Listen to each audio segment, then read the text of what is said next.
Paper 138, Training the Kingdom's Messengers. After preaching the Sermon on the Kingdom, Jesus called the 6 apostles together that afternoon and began to disclose his plans for visiting the cities around and about the Sea of Galilee. His brothers James and Jude were very much hurt because they were not called to this conference. Up to this time they had regarded themselves as belonging to Jesus' inner circle of associates. But Jesus planned to have no close relatives as members of this corps of apostolic directors of the kingdom. This failure to include James and Jude among the chosen few, together with his apparent aloofness from his mother ever since the experience at Cana, was the starting point of an ever-widening gulf between Jesus and his family. This situation continued throughout his public ministry. They very nearly rejected him, and these differences were not fully removed until after his death and resurrection. His mother constantly wavered between attitudes of fluctuating faith and hope, and increasing emotions of disappointment, humiliation, and despair. Only Ruth, the youngest, remained unswervingly loyal to her brother. Until after the resurrection, Jesus' entire family had very little to do with his ministry. If a prophet is not without honor save in his own country, he is not without understanding appreciation save in his own family. 1. Final Instructions. The next day, Sunday, June 23, AD 26, Jesus imparted his final instructions to the 6. He directed them to go forth 2 and 2 to teach the glad tidings of the kingdom. He forbade them to baptize and advised against public preaching. He went on to explain that later he would permit them to preach in public, but that for a season and for many reasons he desired them to acquire practical experience in dealing personally with their fellow men. Jesus purposed to make their first tour entirely one of personal work.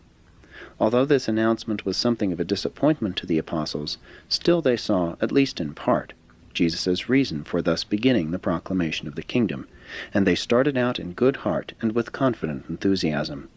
He sent them forth by twos, James and John going to Charessa, Andrew and Peter to Capernaum, while Philip and Nathanael went to Tarichea. Before they began this first 2 weeks of service, Jesus announced to them that he desired to ordain 12 apostles to continue the work of the kingdom after his departure, and authorized each of them to choose one man from among his early converts for membership in the projected corps of apostles. John spoke up asking, "But Master, will these 6 men come into our midst and share all things equally with us who have been with you since the Jordan, and have heard all your teaching in preparation for this, our first labor for the kingdom?" And Jesus replied, "Yes, John, the men you have chose shall become one with us, and you will teach them all that pertains to the kingdom, even as I have taught you." After thus speaking, Jesus left them. The 6 did not separate to go to their work until they had exchanged many words in discussion of Jesus' instruction that each of them should choose a new apostle. Andrew's counsel finally prevailed, and they went forth to their labors. In substance, Andrew said, "The Master is right. We are too few to encompass this work. There is need for more teachers, and the Master has manifested great confidence in us, inasmuch as he has entrusted us with the choosing of these 6 new apostles." This morning, as they separated to go to their work, there was a bit of concealed depression in each heart. They knew they were going to miss Jesus, and besides their fear and timidity, this was not the way they had pictured the kingdom of heaven being inaugurated. It had been arranged that the 6 were to labor for 2 weeks, after which they were to return to the home of Zebedee for a conference. Meantime, Jesus went over to Nazareth to visit with Joseph and Simon and other members of his family living in that vicinity. Jesus did everything humanly possible, consistent with his dedication to the doing of his Father's will, to retain the confidence and affection of his family. In this matter he did his full duty, and more. While the apostles were out on this mission, Jesus thought much about John, now in prison. It was a great temptation to use his potential powers to release him, but once more he resigned himself to wait upon the Father's will.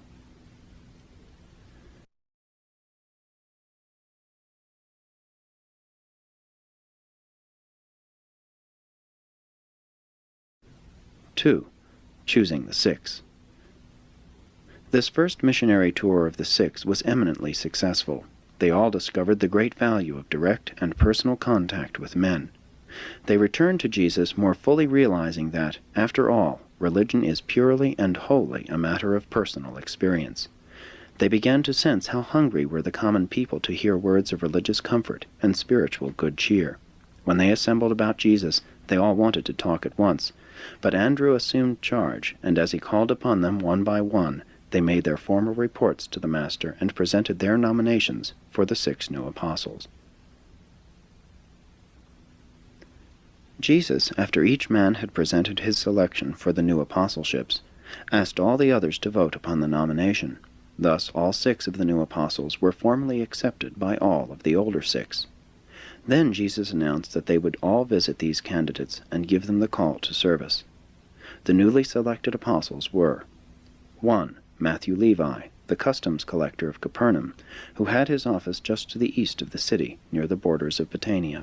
He was selected by Andrew. 2. Thomas Didymus, a fisherman of Tarichea and one-time carpenter and stonemason of Gadara. He was selected by Philip. 3. James Alphaeus, a fisherman and farmer of Charessa, was selected by James Zebedee. 4. Judas Alphaeus, the twin brother of James Alphaeus, also a fisherman, was selected by John Zebedee. 5. Simon Zelotes was a high officer in the patriotic organization of the Zealots, a position which he gave up to join Jesus' apostles. Before joining the Zealots, Simon had been a merchant. He was selected by Peter. 6. Judas Iscariot was an only son of wealthy Jewish parents living in Jericho. He had become attached to John the Baptist, and his Sadducee parents had disowned him. He was looking for employment in these regions when Jesus' apostles found him, and chiefly because of his experience with finances, Nathanael invited him to join their ranks. Judas Iscariot was the only Judean among the 12 apostles. Jesus spent a full day with the 6, answering their questions and listening to the details of their reports, for they had many interesting and profitable experiences to relate. They now saw the wisdom of the Master's plan of sending them out to labor in a quiet and personal manner before the launching of their more pretentious public efforts. 3. The call of Matthew and Simon.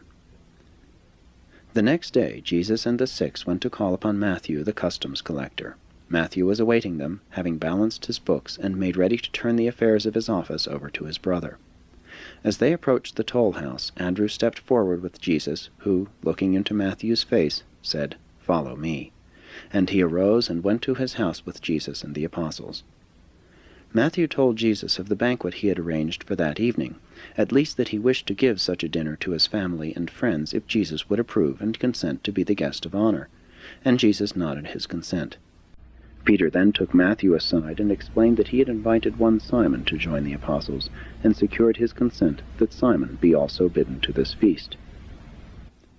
After a noontide luncheon at Matthew's house, they all went with Peter to call upon Simon the Zealot, whom they found at his old place of business, which was now being conducted by his nephew. When Peter led Jesus up to Simon, the Master greeted the fiery patriot, and only said, "Follow me." They all returned to Matthew's home, where they talked much about politics and religion until the hour of the evening meal. The Levi family had long been engaged in business and tax-gathering. Therefore many of the guests bidden to this banquet by Matthew would have been denominated publicans and sinners by the Pharisees. In those days, when a reception banquet of this sort was tendered a prominent individual, it was the custom for all interested persons to linger about the banquet room to observe the guests at meat, and to listen to the conversation and speeches of the men of honor. Accordingly, most of the Capernaum Pharisees were present on this occasion to observe Jesus' conduct at this unusual social gathering. As the dinner progressed, the joy of the diners mounted to heights of good cheer, and everybody was having such a splendid time that the onlooking Pharisees began, in their hearts, to criticize Jesus for his participation in such a light-hearted and carefree affair. Later in the evening, when they were making speeches, one of the more malignant of the Pharisees went so far as to criticize Jesus' conduct to Peter, saying, "How dare you to teach that this man is righteous when he eats with publicans and sinners, and thus lends his presence to such scenes of careless pleasure-making?" Peter whispered this criticism to Jesus before he spoke the parting blessing upon those assembled. When Jesus began to speak, he said, "In coming here tonight to welcome Matthew and Simon to our fellowship, I am glad to witness your light-heartedness and social good cheer. But you should rejoice still more, because many of you will find entrance into the coming kingdom of the Spirit, wherein you shall more abundantly enjoy the things of the kingdom of heaven. And to you who stand about criticizing me in your hearts, because I have come to make merry with these friends, let me say that I have come to proclaim joy to the socially downtrodden, and spiritual liberty to the moral captives. Need I remind you that they who are whole need not a physician, but rather those who are sick? I have come not to call the righteous, but sinners." And truly this was a strange sight in all Jewry, to see a man of righteous character and noble sentiments mingling freely and joyously with the common people, even with an irreligious and pleasure-seeking throng of publicans and reputed sinners. Simon Zelotes desired to make a speech at this gathering in Matthew's house, but Andrew, knowing that Jesus did not want the coming kingdom to become confused with the Zealots' movement, prevailed upon him to refrain from making any public remarks. Jesus and the apostles remained that night in Matthew's house, and as the people went to their homes, they spoke of but one thing, the goodness and friendliness of Jesus. 4. The Call of the Twins. On the morrow all 9 of them went by boat over to Gerasa to execute the formal calling of the next 2 apostles, James and Judas, the twin sons of Alphaeus, the nominees of James and John Zebedee. The fishermen twins were expecting Jesus and his apostles, and were therefore awaiting them on the shore. James Zebedee presented the Master to the Gerasa fishermen, and Jesus, gazing on them, nodded and said, "Follow me." That afternoon which they spent together, Jesus fully instructed them concerning attendance upon festive gatherings, concluding his remarks by saying, "All men are my brothers. My Father in heaven does not despise any creature of our making. The kingdom of heaven is open to all men and women. No man may close the door of mercy in the face of any hungry soul who may seek to gain entrance thereto. We will sit at meat with all who desire to hear of the kingdom. As our Father in heaven looks down upon men, they are all alike. Refuse not, therefore, to break bread with Pharisee or sinner, Sadducee or publican, Roman or Jew, rich or poor, free or bond. The door of the kingdom is wide open for all who desire to know the truth and to find God." That night, at a simple supper at the Alphaeus home, the twin brothers were received into the apostolic family. Later in the evening, Jesus gave his apostles their first lesson dealing with the origin, nature, and destiny of unclean spirits, but they could not comprehend the import of what he told them. They found it very easy to love and admire Jesus, but very difficult to understand many of his teachings. After a night of rest, the entire party, now numbering 11, went by boat over to Tarichea.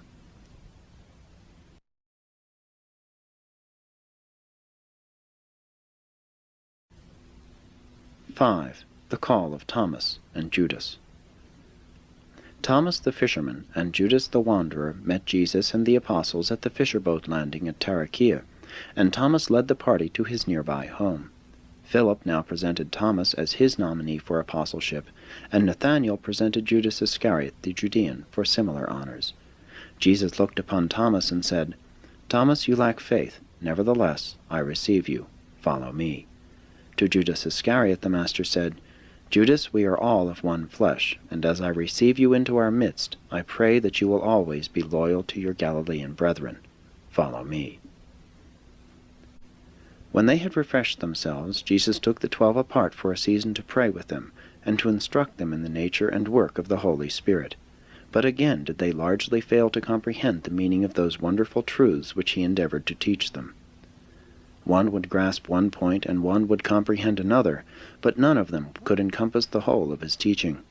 Always would they make the mistake of trying to fit Jesus' new gospel into their old forms of religious belief. They could not grasp the idea that Jesus had come to proclaim a new gospel of salvation, and to establish a new way of finding God. They did not perceive that he was a new revelation of the Father in heaven. The next day Jesus left his 12 apostles quite alone. He wanted them to become acquainted, and desired that they be alone to talk over what he had taught them. The Master returned for the evening meal, and during the after-supper hours he talked to them about the ministry of seraphim, and some of the apostles comprehended his teaching. They rested for a night, and the next day departed by boat for Capernaum. Zebedee and Salome had gone to live with their son David, so that their large home could be turned over to Jesus and his 12 apostles. Here Jesus spent a quiet Sabbath with his chosen messengers. He carefully outlined the plans for proclaiming the kingdom, and fully explained the importance of avoiding any clash with the civil authorities, saying, "If the civil rulers are to be rebuked, leave that task to me. See that you make no denunciations of Caesar or his servants." It was this same evening that Judas Iscariot took Jesus aside to inquire why nothing was done to get John out of prison. And Judas was not wholly satisfied with Jesus' attitude. 6. The week of intensive training. The next week was devoted to a program of intensive training. Each day the 6 new apostles were put in the hands of their respective nominators for a thoroughgoing review of all they had learned and experienced in preparation for the work of the kingdom. The older apostles carefully reviewed, for the benefit of the younger 6, Jesus' teachings up to that hour. Evenings they all assembled in Zebedee's garden to receive Jesus' instruction. It was at this time that Jesus established the midweek holiday for rest and recreation, and they pursued this plan of relaxation for one day each week throughout the remainder of his material life. As a general rule, they never prosecuted their regular activities on Wednesday. On this weekly holiday, Jesus would usually take himself away from them, saying, "My children, go for a day of play. Rest yourselves from the arduous labors of the kingdom, and enjoy the refreshment that comes from reverting to your former vocations or from discovering new sorts of recreational activity." While Jesus, at this period of his earth life, did not actually require this day of rest, he conformed to this plan because he knew it was best for his human associates. Jesus was the teacher, the master. His associates were his pupils, disciples. Jesus endeavored to make clear to his apostles the difference between his teachings and his life among them, and the teachings which might subsequently spring up about him. Said Jesus, "My kingdom and the gospel related thereto shall be the burden of your message. Be not sidetracked into preaching about me and about my teachings.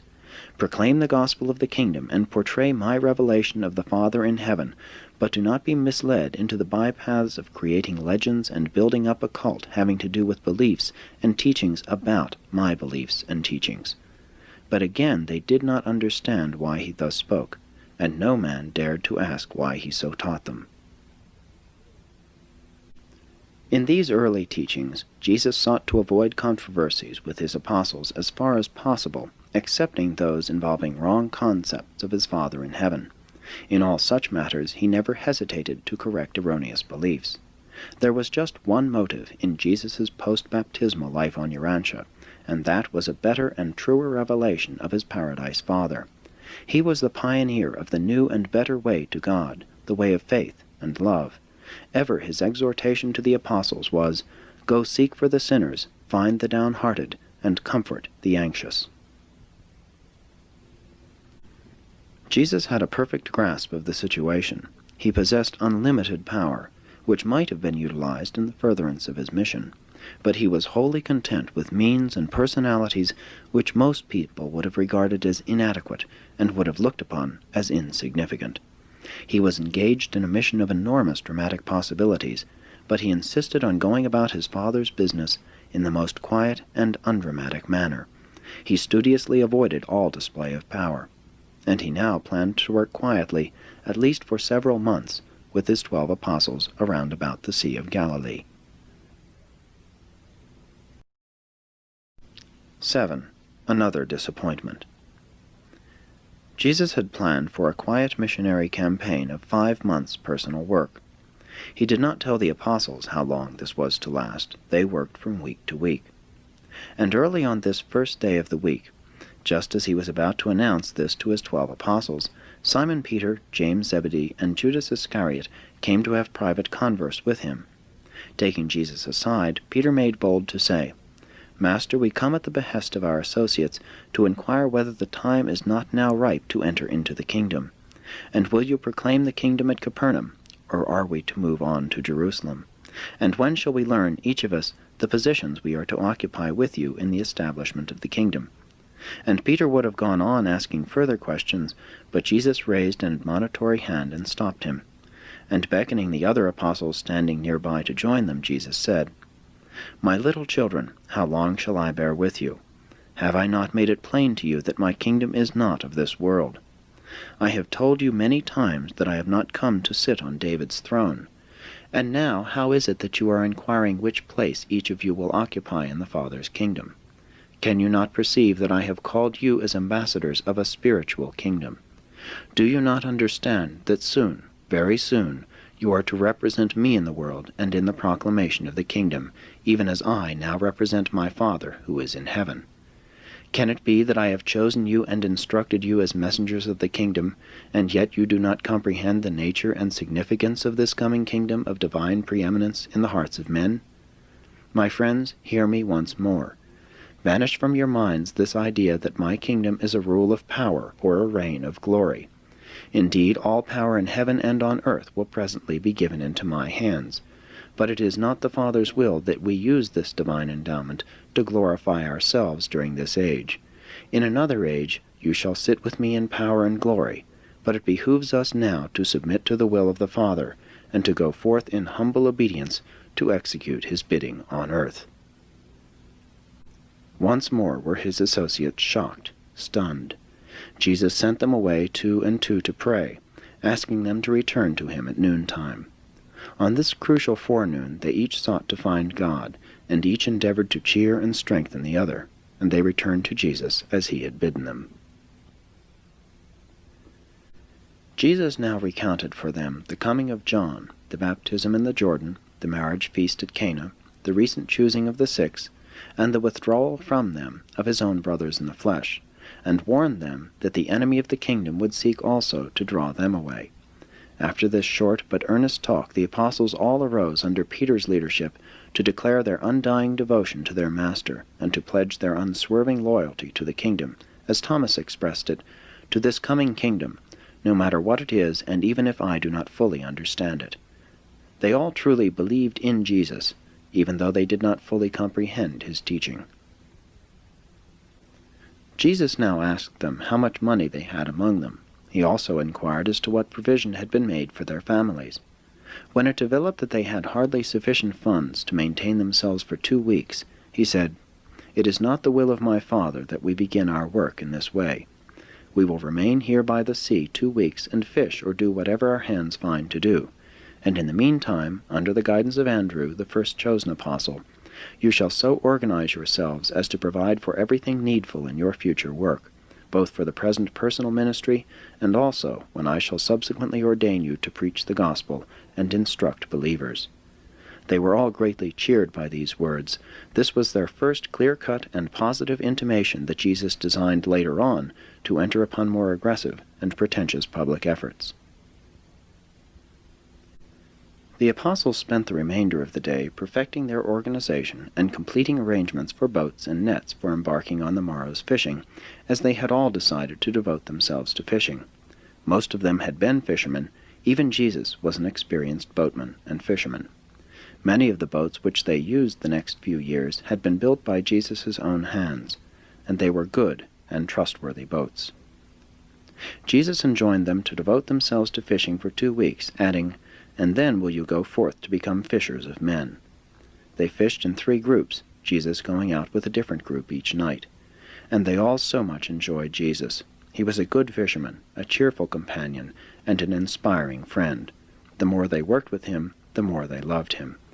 Said Matthew one day, "The more you understand some people, the less you admire them. But of this man, even the less I comprehend him, the more I love him." This plan of fishing 2 weeks and going out to do personal work in behalf of the kingdom for 2 weeks was followed for more than 5 months, even to the end of this year of AD 26, until after the cessation of those special persecutions which had been directed against John's disciples subsequent to his imprisonment. 8. First work of the 12. After disposing of the fish catches of 2 weeks, Judas Iscariot, the one chosen to act as treasurer of the 12, divided the apostolic funds into 6 equal portions, funds for the care of dependent families having been already provided. And then near the middle of August, in the year A.D. 26, they went forth 2 and 2 into the fields of work assigned by Andrew.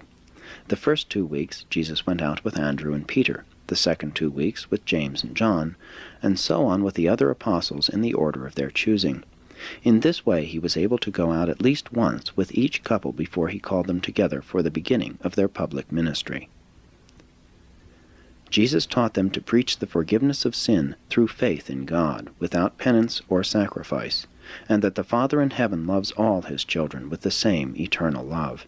He enjoined his apostles to refrain from discussing 1. The work and imprisonment of John the Baptist. 2. The voice at the baptism. Said Jesus, only those who heard the voice may refer to it. Speak only that which you have heard from me. Speak not hearsay. 3. The turning of the water into wine at Cana. Jesus seriously charged them, saying, Tell no man about the water and the wine. They had wonderful times throughout these 5 or 6 months during which they worked as fishermen every alternate 2 weeks, thereby earning enough money to support themselves in the field for each succeeding 2 weeks of missionary work for the kingdom. The common people marveled at the teaching and ministry of Jesus and his apostles. The rabbis had long taught the Jews that the ignorant could not be pious or righteous. But Jesus' apostles were both pious and righteous, yet they were cheerfully ignorant of much of the learning of the rabbis and the wisdom of the world. Jesus made plain to his apostles the difference between the repentance of so-called good works, as taught by the Jews, and the change of mind by faith, the new birth, which he required as the price of admission to the kingdom. He taught his apostles that faith was the only requisite to entering the Father's kingdom. John had taught them repentance, to flee from the wrath to come. Jesus taught, faith is the open door for entering into the present, perfect, and eternal love of God. Jesus did not speak like a prophet, one who comes to declare the word of God. He seemed to speak of himself as one having authority. Jesus sought to divert their minds from miracle-seeking to the finding of a real and personal experience in the satisfaction and assurance of the indwelling of God's Spirit of love and saving grace.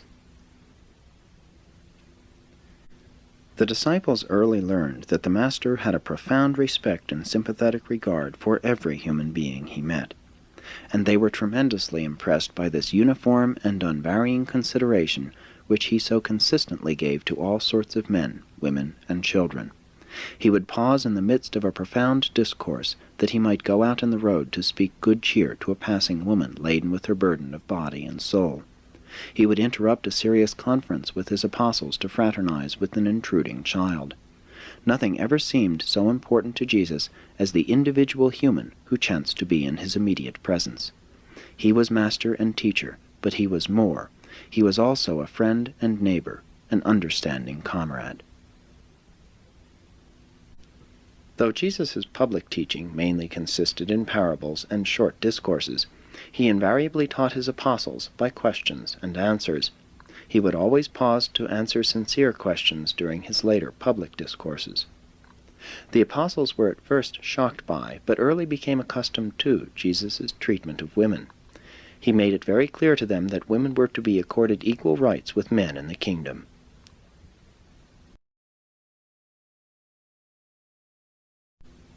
9. 5 months of testing. This somewhat monotonous period of alternate fishing and personal work proved to be a grueling experience for the 12 apostles, but they endured the test. With all of their grumblings, doubts, and transient dissatisfactions, they remained true to their vows of devotion and loyalty to the Master. It was their personal association with Jesus during these months of testing that so endeared him to them that they all, save Judas Iscariot, remained loyal and true to him even in the dark hours of the trial and crucifixion.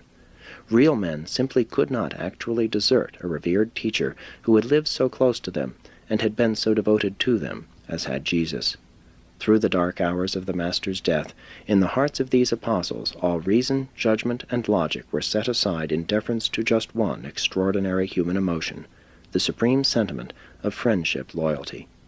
These 5 months of work with Jesus led these apostles, each one of them, to regard him as the best friend he had in all the world.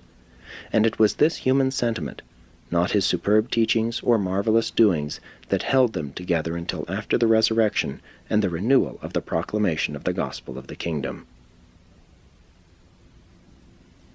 Not only were these months of quiet work a great test to the apostles, a test which they survived, but this season of public inactivity was a great trial to Jesus' family. By the time Jesus was prepared to launch forth on his public work, his entire family, except Ruth, had practically deserted him. On only a few occasions did they attempt to make subsequent contact with him, and then it was to persuade him to return home with them, for they came near to believing that he was beside himself. They simply could not fathom his philosophy, nor grasp his teaching. It was all too much for those of his own flesh and blood. The apostles carried on their personal work in Capernaum, Bethsaida Julias, Chorazin, Gerasa, Hippos, Magdala, Cana, Bethlehem of Galilee, Jotapata, Ramah, Safed, Gischala, Gadara, and Abila. Besides these towns, they labored in many villages, as well as in the countryside. By the end of this period, the 12 had worked out fairly satisfactory plans for the care of their respective families. Most of the apostles were married, some had several children, but they had made such arrangements for the support of their home folks that, with some little assistance from the apostolic funds, they could devote their entire energies to the Master's work without having to worry about the financial welfare of their families. 10. Organization of the 12. The apostles early organized themselves in the following manner. 1. Andrew, the first chosen, was designated chairman and director general of the 12. 2. Peter, James, and John were appointed personal companions of Jesus. They were to attend him day and night, to minister to his physical and sundry needs, and to accompany him on those night vigils of prayer and mysterious communion with the Father in heaven. 3.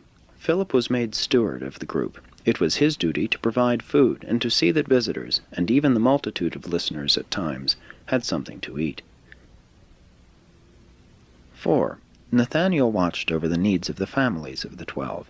He received regular reports as to the requirements of each apostle's family, and, making requisition on Judas the treasurer, would send funds each week to those in need. 5. Matthew was the fiscal agent of the apostolic corps. It was his duty to see that the budget was balanced, the treasury replenished. If the funds for mutual support were not forthcoming, if donations sufficient to maintain the party were not received, Matthew was empowered to order the 12 back to their nets for a season. But this was never necessary after they began their public work. He always had sufficient funds in the treasurer's hands to finance their activities. 6. Thomas was manager of the itinerary. It devolved upon him to arrange lodgings and in a general way select places for teaching and preaching, thereby ensuring a smooth and expeditious travel schedule. 7. James and Judas, the twin sons of Alphaeus, were assigned to the management of the multitudes. It was their task to deputize a sufficient number of assistant ushers to enable them to maintain order among the crowds during the preaching. 8. Simon Zelotes was given charge of recreation and play. He managed the Wednesday programs and also sought to provide for a few hours of relaxation and diversion each day. 9. Judas Iscariot was appointed treasurer. He carried the bag. He paid all expenses and kept the books. He made budget estimates for Matthew from week to week, and also made weekly reports to Andrew. Judas paid out funds on Andrew's authorization. In this way, the 12 functioned from their early organization up to the time of the reorganization made necessary by the desertion of Judas the betrayer. The Master and his disciple apostles went on in this simple manner until Sunday, January 12, AD 27, when he called them together and formally ordained them as ambassadors of the kingdom and preachers of its glad tidings. And soon thereafter they prepared to start for Jerusalem and Judea on their first public preaching tour.